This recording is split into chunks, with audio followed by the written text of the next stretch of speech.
All the films in one radio show. Jemi në një kohë për të folur tani për Stranger Things. Padurimi ynë ndihet në ajër për të folur për këtë sezon të 5 dhe të fundit që unë e Dea e kemi parë me një frym. Çfarë të bëri më shumë për shtypje tek këto 4 seritë e para që tek Stranger Things? Ngjyrat, regjia është diçka që gjithmonë më mban të ngulitur te ekrani. Si lidhen ngjarjet me njëra tjetrën. Dhe fatkeqësisht do e them këtë, gjëja që më bëri më pak përshtypje dhe prisja shumë më shumë, po u zhgënjeva aktrimi i Millie Bobby Brown. Po, në fakt, tani që e mendoj ke të drejtë se Millie Bobby Brown nuk e kishte atë shkëlqimin e protagonistes që e kishte në sezonet e tjera, pra gjithçka ishte rreth asaj. Tani Millie ose Eleven, siç e ka në film emrin personazhi, më tepër është si një lloj luftëtare, sikur këtë shkëlqimin e kanë rrëmbyer të tjerë. Domethënë, të paktën te këto 4 sezonet e para doli që Noah Schnapp, që harrova për më Will, pra doli ylli i filmit, sepse gjithmonë e kishim parë si më të përhumburin, më të doptin, dhe më në fund doli që ai kishte super fuqi. Pra Willi mori një lloj shkëlqimi. Dustin po ashtu. Pra vërtet që Eleven ishte në hije, nuk pati asgjë të veçantë për Eleven, përveç si një luftëtare. Më duk sikur ja vodhen atë protagonizmin të gjithë anëtarët e tjerë të castit, dhe Eleven më duk nuk dua të them e venitur, por ka diçka që për shkak se është xhiruar në një afat të gjatë kohor. Sapo do e thoja. Ajo është rritur jashtëzakonisht shumë. Millie Bobby Brown është një mama tani. Pra të ta shohësh në një Është e sigurt kjo? Po. Wow. Unë e kam parë në TikTok. A është TikToku një vend jashtëzakonisht shumë i besueshëm? Se kam dashur të kontrolloj, në fakt nuk jam i sigurt nëse ajo është bërë mama apo jo. Ka një fëmijë tani, është e madhe. Njerëzit debatojnë shumë në rrjet për shkak se Millie, si shumë prej nesh, ka bërë lip filler, pra ka bërë buzët me acid hialuronik, gjë që atyre nuk ju përkon me Elevenin e vogël që kanë parë, pra ky ndryshim distinktiv në fytyrë dhe fakti që aktorët zakonisht mundohen të rinë sa më origjinale, deri tek pjesa e rrudhave të ballit, e buzët, për të ruajtur të njëjtin imazh ndër vite. Janë pothuajse 99% që e kanë ruajtur karakterin dhe origjinalitetin, vetëm Eleven që kanë ndryshuar totalisht. Fëmijët e tjerë, edhe pse janë rritur ndoshta me 10 vjet, janë po aty. Dustin është i njëjti, për shembull Will, po ashtu. Dhe kjo gjë i ka mërzitur pak fansat, duke qenë se kanë këtë, mua më duket ndonjëherë edhe sikur kapesh me atë gjilpërën në kasht, sepse nëse aktrimi i saj do ishte fantastik, mua nuk do më bënte as pak përshtypje as filleri i buzëve, as fakti që ajo tashmë është e madhe, as ai shtimi i vogël në peshë që ka patjetër për shkak të lindjes, por mu duk pak si e venitur dhe në hije, ndoshta do ta shohim në ato episodet e tjera që do dalin më në qendër dhe më si protagoniste, por më erdhi keq sepse prisja, domethënë 4 sezonet e para të Stranger Things, Eleven është gjithçka. Absolutisht. Afeksionohesh me të krijon një marrëdhënie me të, është një fëmijë i cili është rritur në laboratore, janë bërë plot eksperimente për të, pra ke një lloj keqardhje dhe një lloj dashamirësie shumë të madhe, gjë që nuk e justifikoj në sezonin e 5, nuk e di pse.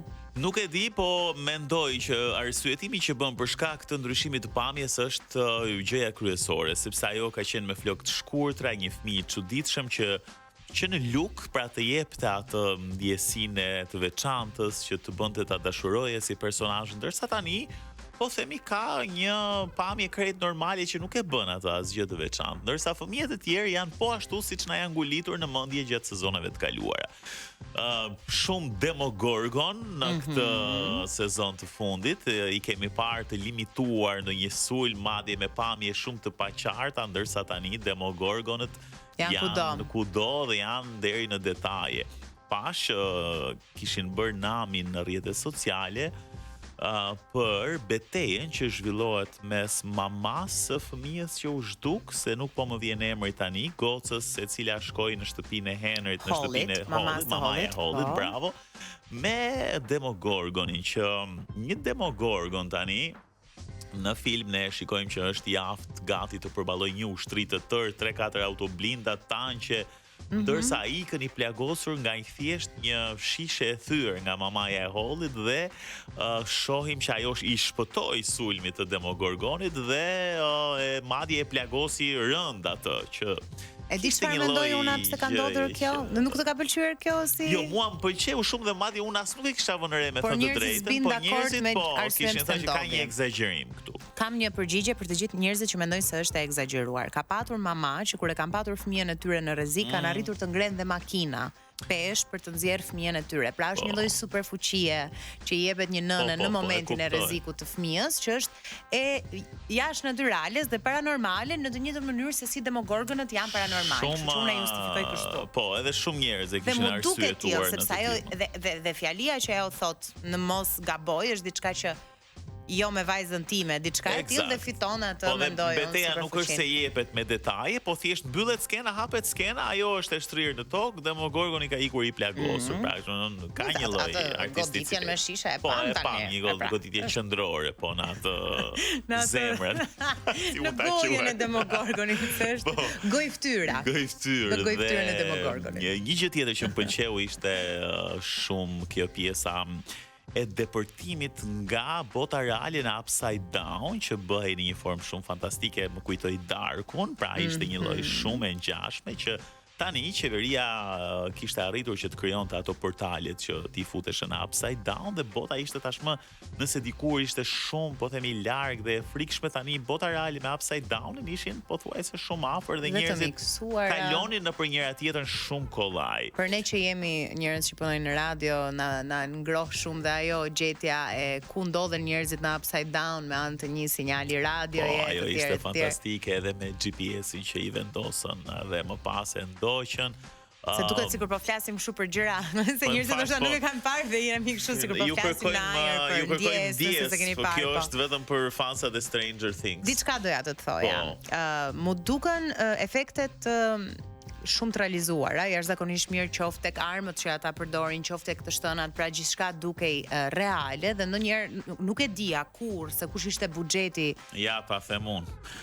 Se lexova dhe u shokova, isha thjesht. Okej, tani më sens. $14 milion ka kushtuar sezoni i parë i Stranger Things, $470 milion sezoni i fundit i Stranger Things. Disa herë më shumë buxhet se sa një film i Marvel. Pra, kuptoje tani. Është mënduri dhe ishte diku tek, domethënë që të jemi të saktë, çdo episod ka qenë 50 deri në $60 milion. Vetëm për një episod. Edhe teksa e shija thoya, "Ua, sa e vërtet u duk ajo, sa e vërtet u duk kjo." Normal që është dukur e vërtet, sepse është shpenzuar jashtëzakonisht shumë që të duket e vërtet. Nuk dim çfarë të themi më, unë jam shumë i shokuar dhe mezi pres me 25 dhjetor dalin 3 seri dhe me 31 dhjetor del seria e fundit dhe këtu përmbyllet cikli Stranger Things. Edhe më thonë, ideja, do shohim një film se ti di për filmat dhe unë e gjej veten duke ngecur dhe duke mos ditur çfarë të shoh. Kështu që për këtë javë zgjedhjet e duhura janë të shkoni në Cineplex, të shikoni Five Nights at Freddy's ose të qëndroni në shtëpi dhe të shikoni Stranger Things. Më mirë sakt, pak dhe konciz janë dy zgjedhje që me siguri njëra do ju pëlqej dhe sigurisht do të prisni edhe pak për Stranger Things deri në fund vitit ku do ta mbyllim të gjithë këtë sagë. Ndërkohë bashkë do të dëgjohemi sërish javën e ardhshme dhe deri atëherë kalofshi bukur e shikoni filma të mirë gjithmonë.